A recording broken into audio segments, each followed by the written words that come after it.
নারায়ণগঞ্জ ৪ আসনের সংসদ সদস্য শামীম ওসমানকে গ্রেফতার করা হয়েছে ভারতের পশ্চিমবঙ্গ থেকে।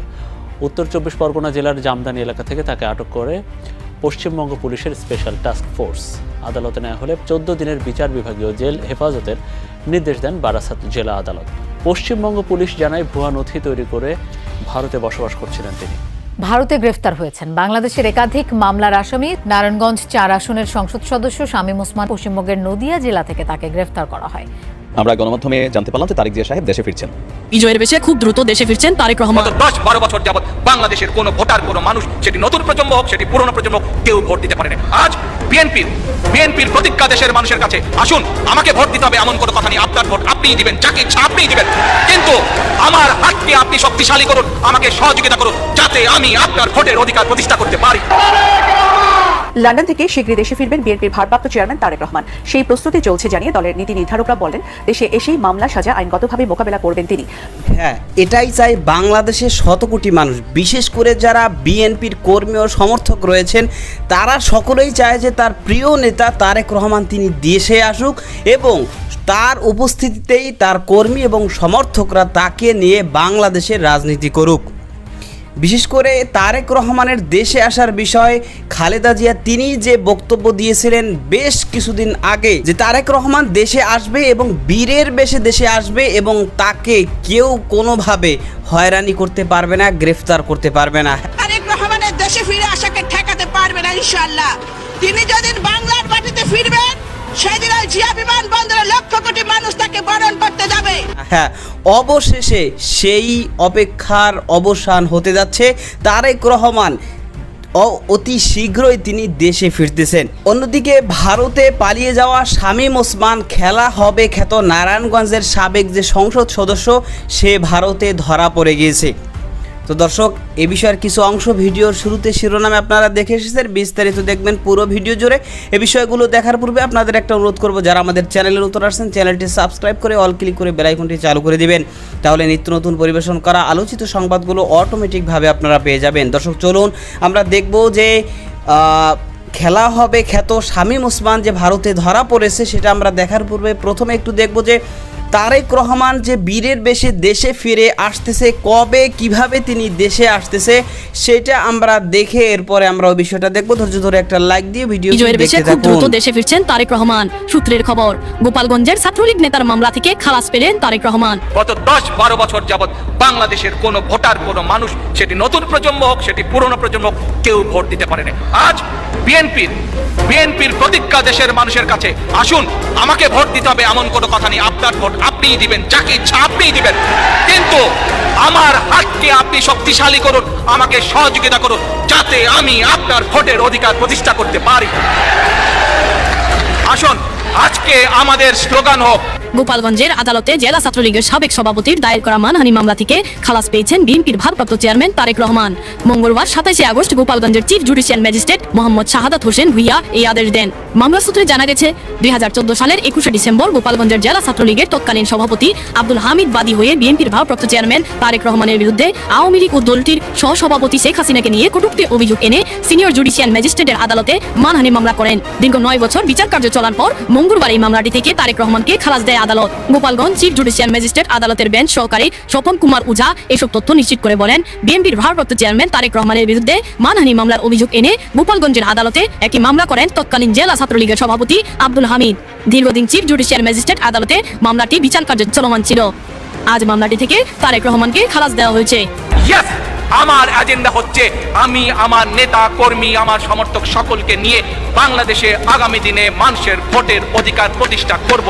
আজকে প্রায় 1 মাস হয়ে গেছে বাংলাদেশ আওয়ামী লীগ সরকারের পতনের ঠিক পরদিনই আমরা গণমাধ্যমে জানতে পারলাম যে তারেক জিয়া সাহেব দেশে ফিরছেন। এরপর প্রায় 1 মাসের উপর সময় হয়ে গেছে, কিন্তু বাংলাদেশে এই মুহূর্তে তারেক জিয়া সাহেব তিনি ফিরলেন না। তাহলে প্রশ্ন হচ্ছে যে কি কারণে তিনি বাংলাদেশে ফিরছেন না, অথবা তিনি কি দেশে আসলে গ্রেপ্তার হবেন? তার বিরুদ্ধে যে মামলাগুলো চলমান সেগুলো আসলে কি অবস্থায় আছে? কবে ফিরতে যাচ্ছেন তারেক জিয়া? অপরদিকে রাজনীতির মাঠে তারেক জিয়ার অনুপস্থিতি বলেন, বেগম খালেদা জিয়ার অসুস্থতা বলেন, মিডিয়া কাভারেজটার একটা বড় সিংহভাগ পাচ্ছে জামাতও তাদের রাজনীতিকে গোছানোর জন্য আমাদের একদম অন্তর্বর্তী সরকারের বিভিন্ন জায়গা থেকে শুরু করে বিদেশি কূটনীতিকদের সাথে শুরু করে আপনার তারা তাদের কার্যক্রম চালাচ্ছে। তো বিএনপির নেতাকর্মীদের একটা মনে মনে চিন্তা যে আমাদের নেতা আসলে কেন আসে না, কারণ তারেক জিয়া দেশে পা দেওয়ার পরে বিএনপির যে এনার্জিটি বা ধরেন একজন গ্রামের পর্যায়ের একজন কর্মী তার যে একটা ধরেন সাহস তৈরি হবে, অথবা ঝিমিয়ে পড়া যে নেতা নেত্রীরা আছেন তাদের মধ্যে কিন্তু প্রাণের একটা সঞ্চার হবে। আর এই বিষয়টার জন্য তারেক জিয়ার দেশে আসা খুবই জরুরি।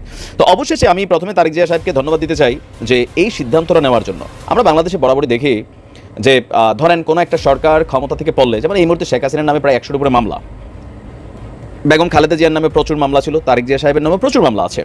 তো যখন ক্ষমতায় আসলো, মানে শেখ হাসিনা সরকারের পতনের পর বেগম খালেদা জিয়ার অনেকগুলো মামলা সরে গেল, ডক্টর ইউনূসেরও কিছু মামলা সরে গেল, কিছু মামলা তিনি অটোমেটিক সরাইতে চাচ্ছেন না, আইনিভাবেই তিনি ডিল করতে চাচ্ছেন। তো তারেক জিয়াও এই যে ধরেন আইনের বিশেষ সুবিধা নিয়ে তার মামলাগুলো থেকে তিনি অব্যাহতি নিতে চাচ্ছেন না, তিনি চাচ্ছেন আইনের মাধ্যমেই তার মামলাগুলোকে মানে লড়া হবে, এরপর তিনি বাংলাদেশে যাবেন। তবে খুব শীঘ্রই তিনি ফিরছেন।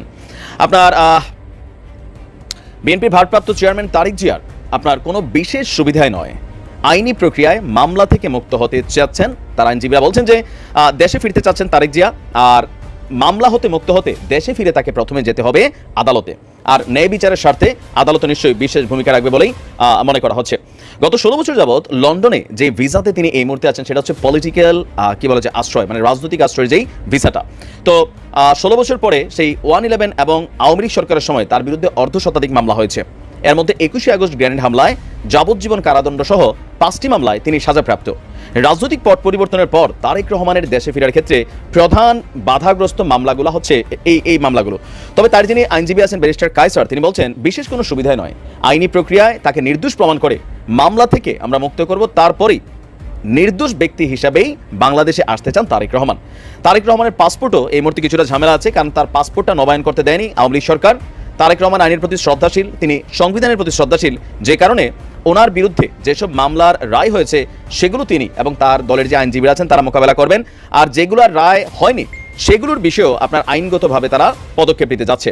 তো বলা হচ্ছে যে তারেক রহমানের বিরুদ্ধে যেসব মামলার রায় হয়েছে সেগুলোতে তিনি আপিল করতে পারেননি, কারণ তার আগে থেকে তিনি লন্ডনে। এখন কোর্টের কাছে মুক্তি চাইতে হলে আগে আত্মসমর্পণ করতে হবে, ফলে তাকে আগে দেশে আসতে হবে, আর দেশে এসেই তিনি আদালতের কাছে আত্মসমর্পণ করবেন, সেখান থেকে যথাযথ আইনি প্রক্রিয়া মেনে তিনি আপনার তার যে মামলাগুলো আছে সেগুলোকে শেষ করবেন।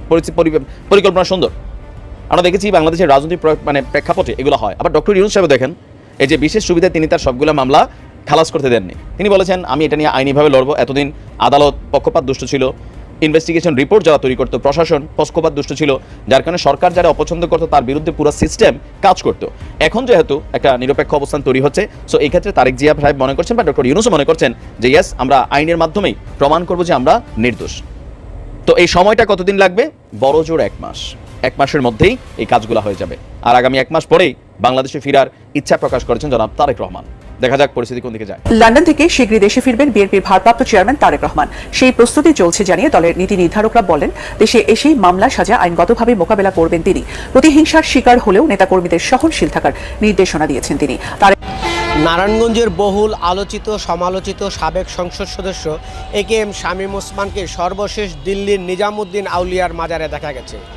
সেই ছবিটি যমুনা টেলিভিশনের মাধ্যমে সারা দেশের মানুষ জানতে পেরেছে। শামীম ওসমানের এই ছবি প্রকাশ্যে আসার পর থেকে চলছে নানা চুলচেরা বিশ্লেষণ।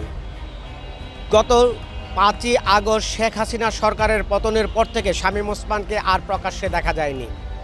আত্মগোপনের থেকে এই প্রভাবশালী সংসদ সদস্য কিভাবে দেশ ছেড়ে পালিয়ে গেলেন। দেশে বসে যেই শামীম ওসমান সে খেলা হবে বলে সংসদে, রাজপথে, বিভিন্ন প্রোগ্রামে, বিভিন্ন জায়গায় কিন্তু তার খেলার ডাকে মানুষ অস্থির হয়ে যেত। শুধু সে ডাকতো যে আসো খেলা হবে, কিন্তু খেলা যখন শুরু হয়ে গেল ঠিক সেই সময় শামীম ওসমান দেশ ছেড়ে ভারতে পাড়ি জমালো। তো এই সময় তো তার দেশে থাকা উচিত ছিল, একটু জনগণের সাথে তার যে খেলাধুলা করার একটা আকাঙ্ক্ষা ছিল, সেই আকাঙ্ক্ষাটা তার পূরণ হতো, কিন্তু সে আগে থেকেই দেশ থেকে পালিয়ে গেল। যাই হোক, তো সেখানে তার দেশনেত্রী, তার জননেত্রী, তার প্রিয় আপা শেখ হাসিনা, সে যেহেতু ভারতে গিয়েছে, তো তার টানে সেও ভারতে যাবে, এটাই তো স্বাভাবিক। সে কি আর দেশে থাকতে পারে? তো শেখ হাসিনার ক্ষমতার পাওয়ারেই তো সে এই এত দম্ভ দেখাতো, এত অহংকার দেখাতো এবং ওলামা একরামদেরকে নিয়ে এমন বাজেভাবে কুমন্তব্য করতো। তো যেহেতু সেই নাই, তো সে থাকবে কিভাবে? সে এজন্যই ভারতে পালিয়ে গিয়ে ভেবেছিল যে সেখানে হয়তোবা আত্মগোপনে থেকে সেখানে সে বসবাস করবে, কিন্তু ইতিমধ্যেই কিন্তু একটা মাজারে তার ছবি ফাঁস হয়েছে। দেখা যাচ্ছে সেখানে শামীম ওসমান মাজারে গিয়েছেন এবং সেইটার একটা ফটো তুলে যে দেখেছেন সে নিজে প্রমাণস্বরূপ এটা পাঠিয়েছেন। তো তাহলে এই সংবাদটা পুরোপুরিভাবে সত্য এবং সেখানে শামীম ওসমানকে তিনি নিজে ক্লিয়ারভাবে দেখেছেন। আর এটা স্বাভাবিক যে সাধারণত কোন দেশে যাবে এই এই এই টাউট বাটপার যারা এতদিন ধরে বাটপারি করছে, জনগণের ক্ষতি করছে, তো এদেরকে তো পশ্চিমা বিশ্বে অধিকাংশ দেশেই দেখা গেছে এদের স্যাংশন দেওয়া। তো সেক্ষেত্রে কোথায় আর যাবে? আছে মামু বাড়ি ভারত, তো সেই মামু বাড়িতে সে চলে গিয়েছে। সেখানে গিয়ে সে এখন চেষ্টা করতেছে যে সেখানে ঠান্ডা মাথায় বাকি জীবনটা অতিবাহিত করা যায় কিনা। কিন্তু ভারতেও তো বাঙালি রয়েছে, বাংলাদেশি মানুষও রয়েছে, যেখানেই যাবে বাংলাদেশি মানুষের মোটামুটি আনাগোনা তো সেখানে থাকবেই। তো তার দেখা গেছে শেখ হাসিনাকে নিয়ে এক গৃহবন্দী করে রাখা হলেও শামীম ওসমান তো আর অতটা সম্মান সেখানে রাজকীয়ভাবে পাবে না, সে কারণেই। তো যাই হোক, তবে এই যে শামীম ওসমান, ইতিমধ্যে তার বিরুদ্ধে কিন্তু হত্যা মামলা হয়েছে। শামীম ওসমান, আসাদুজ্জামান খান কামাল সহ আরও যত বড় বড় ডাকাতগুলো বাংলাদেশের জনগণের সাথে ডাকাতি করেছে, লুটপাট করেছে, বাংলাদেশের জনগণকে স্বস্তির ঘুম ঘুমাতে দেয়নি, এই সমস্ত বাটপারদেরকে অতি শীঘ্রই আন্তর্জাতিক আইনের মাধ্যমে তাদেরকে গ্রেফতার করে বাংলাদেশে এনে তাদেরকে উপযুক্ত শাস্তির ব্যবস্থা যেন করা হয়, এটাই বাংলাদেশের জনগণের ইচ্ছা এবং আকাঙ্ক্ষা। ডক্টর ইউনূস সাহেব ইতিমধ্যে কিন্তু তিনি ঘোষণা দিয়েছেন যে তাদের বিচার হবে, খুনিদের বিচার হবে এবং খুনিদের বিচার হওয়ার আগ পর্যন্ত এই খুনিদের যে দল, সেই দল কোনোভাবেই নির্বাচন তারা করতে পারবে না, বা তারা মানে দলীয়ভাবে তাদের যে কার্যক্রম সেটা তারা করতে পারবে না। সুতরাং তার এই যে কথা, এই কথাটাই কিন্তু বাংলাদেশের জনগণ সকলেই সহমত পোষণ করতেছেন। তারা চাচ্ছেন যে এই যে গুম খুন হত্যা সহ লুটপাট সহ যত অন্যায় অবিচার এতদিন ধরে হয়েছে সেগুলোর উপযুক্ত একটা বিচার যেন আন্তর্জাতিক আদালতের মাধ্যমে করা হয়, বাংলাদেশের জনগণ যেন সেটা দেখে স্বস্তি পায় এবং এটা দেখে ভবিষ্যতে কেউ কোনো ধরনের এরকম অন্যায় করার দুঃসাহস ভবিষ্যতে কেউ কোনো দিন আর করবে না। তো দর্শক, যে বিষয়গুলো দেখলেন সে সম্পর্কে আপনাদের মতামত কি সেটা কমেন্ট সেকশনে জানাবেন। ভালো থাকবেন, সুস্থ থাকবেন, দেখা হবে নতুন কোনো ভিডিওতে, কথা হবে নতুন কোনো বিষয়। আজকে পর্যন্তই, আসসালামু আলাইকুম ওয়া রাহমাতুল্লাহ।